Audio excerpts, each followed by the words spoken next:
everyone! So for today's video, I'm going to teach you how you can easily insert a signature image in your Word file.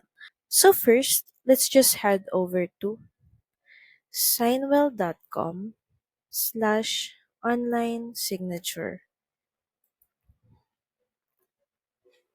So in here, you can choose whether you want to draw your signature or simply type your signature. Just type a name and they'll be able to generate a signature for you. From here, you can choose the best signature for you. You can also modify the signature layout.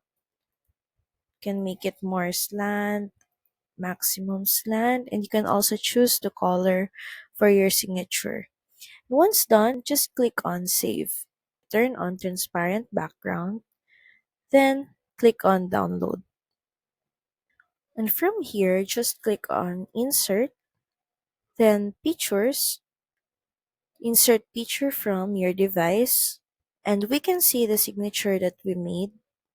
Just click on Insert. So that's pretty much it. We have now successfully added a signature picture in our Word file. Thank you very much for watching this video. I hope that this helped you on how you can easily add a signature image on your Word. Please don't forget to like, share, and subscribe to the channel, and I will see you again on the next one. Bye!